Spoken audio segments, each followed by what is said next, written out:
Good evening, ladies, and happy Thanksgiving. I realize this week we are busy with preparing to celebrate and also spending time with our families, hopefully being thankful to the Lord all this week for all He's done and all He will do.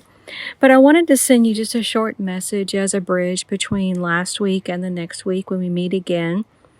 As we begin looking at chapter 1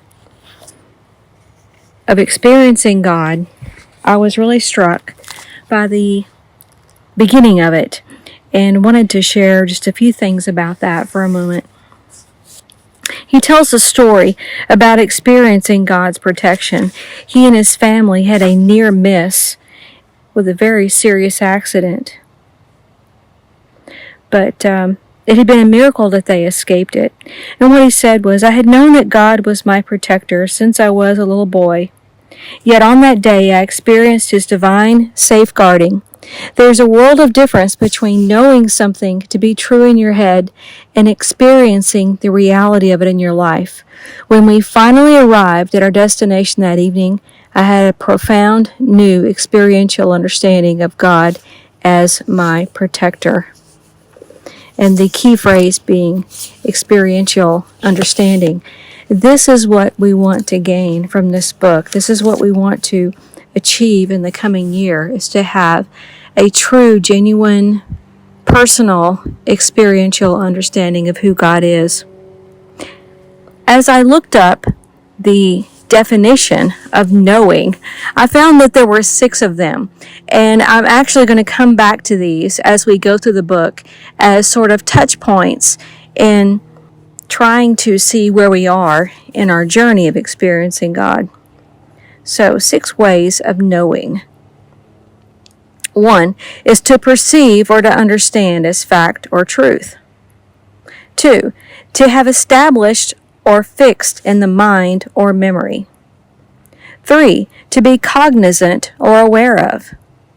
4, to be acquainted with as by sight, experience, or report. 5, to understand from experience or attainment, or to know how to.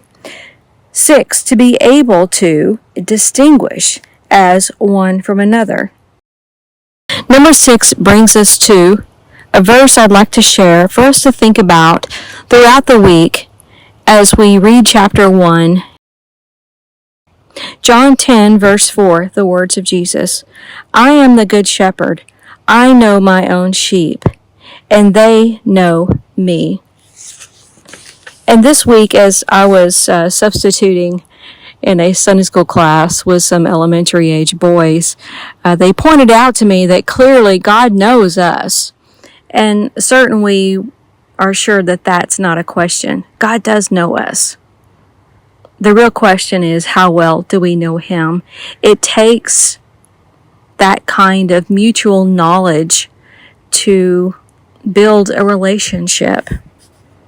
And we're choosing relationship over religion. We're choosing knowing God over just knowing about God. So as you pray and as you think this week, as you gather with your families and celebrate or find entertaining things to do together, in those times in between when it's quiet that you've carved out to spend some time with the Lord, take some time to think about what it means to know Him. What do you know about Him? What do you know experientially about the Lord? When have you known that He was with you? And when have you known that you needed to be closer to Him? I pray that you have a wonderful Thanksgiving and that you will be excited to get into chapter 1. I pray for you all each day, and I pray that during this Thanksgiving week that you will focus on gratitude, but first and foremost, being grateful for the fact that because of what Jesus did, we can truly and personally know God and experience God. I love y'all.